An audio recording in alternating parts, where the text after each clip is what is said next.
Hello again, people. In the present video, we shall be discussing the composition of the Constituent Assembly. हम Constituent Assembly कैसे बनी इसके composition के बारे में डिस्कस करेंगे और we shall discuss the same in 4 points. 4 बिंदुओं पे इस पर बात करेंगे. However, in the first point, we shall discuss the 3 important points, that is the sub points. So you be ready for the same. वर्तमान video में हम घटक विधानसभा की संरचना पर चर्चा करेंगे. हम 4 बिंदुओं पर चर्चा करेंगे. हालांकि पहले बिंदु में हम 3 और महत्वपूर्ण बिंदुओं यानी सब पॉइंट्स पर चर्चा करेंगे जो कि उप बिंदु हैं. तो उसी की शुरुआत करते हैं और सबसे पहले पॉइंट की तरफ बढ़ते हैं कि the constituent assembly was constituted in November 1946 under the scheme formulated by the cabinet mission plan. The features of the scheme were, यहाँ पे फीचर्स बताने से पहले मैं आपको ये बता दूं कि the constituent assembly was constituted in November 46. नवंबर 1946 में जो है ये असेंबली कॉन्स्टिट्यूट हुई एक स्कीम के अंतर्गत जो कि कैबिनेट मिशन प्लान द्वारा दी गई थी. और इस स्कीम के जो फीचर्स थे वो ये थे. सबसे पहला फीचर उसमें ये था जो कि हमारा सब पॉइंट बन रहा है कि कैबिनेट मिशन योजना द्वारा बनाई गई योजना के तहत नवंबर 1946 में गठित विधानसभा का गठन किया गया. अब उसकी जो विशेषता है उसमें सबसे पहली बात यह है कि the total strength of the constituent assembly was to be 389. जो टोटल स्ट्रेंथ थी कॉन्स्टिट्यूएंट असेंबली की वो 389 होनी थी. दूसरा, the representatives of each community were to be elected by the members of that community in the provincial legislative assembly and the voting was to be done by the method of proportional representation by means of a single transferable vote.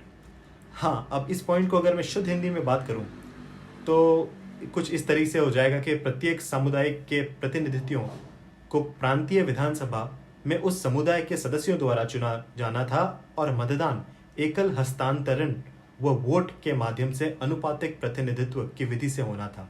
तो इसका simple meaning मैं बता देता हूँ. हिंदी का भी simple और English का भी सिंपल. शुरू से शुरू करते हैं और इसको समझते हैं ये बात क्या है और ये पॉइंट क्या बोलना चाहता है.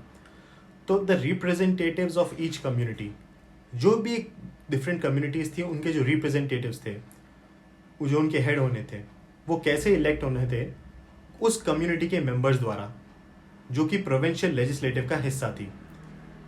And the voting was to be done by the method of proportional representation by means of a single transferable vote. यानी कि जिस तरीके से आज हम प्रांतीय राज्यों में वोटिंग कराते हैं और उसके बाद में एमपीज एमएलए चुनते हैं, बस उसी तरीके से ये सिंगल ट्रांसफरेबल वोट था जो कि तो इसकी नींव हमें वहाँ से मिलती है. तो ये वही बात है कि इलेक्शन होने थे और उस पर्टिकुलर रीजन से वो लोग चुने जाने थे. अब नेक्स्ट बात है प्रत्येक समुदाय के प्रतिनिधियों को, जो मैंने आपको बता दिया, प्रांतीय विधानसभा के समुदाय से द्वारा चुना जाना था. तो ये पॉइंट ऑलरेडी हम कर चुके हैं. अब चौथा point, the representatives of the princely states would be nominated by the heads of the princely states. यानी कि रियासतों के प्रतिनिधियों को रियासतों के प्रमुखों द्वारा नामित किया जाएगा. साथ ही साथ पांचवा पॉइंट है कि the elections of the constituent assembly for 296 seats allotted to the British India province were held in July 1946. I'm sorry, जुलाई और अगस्त के बीच 1946 में हुए.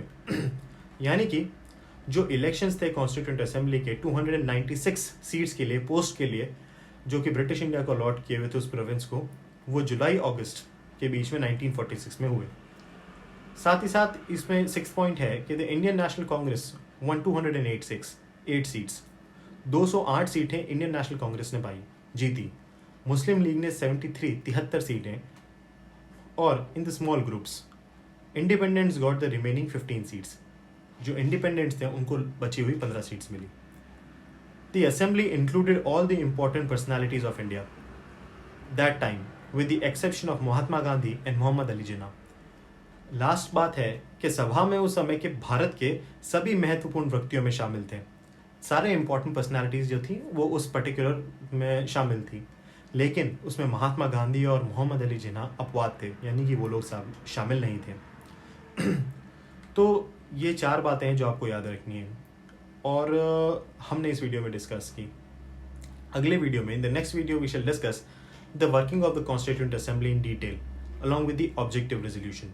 हम बात करेंगे ऑब्जेक्टिव रेजोल्यूशन के बारे में डिटेल में और working of the constituent assembly इसके बारे में. अभी हमने गठित होना सीख लिया. चलिए, take good care of yourself, stay tuned.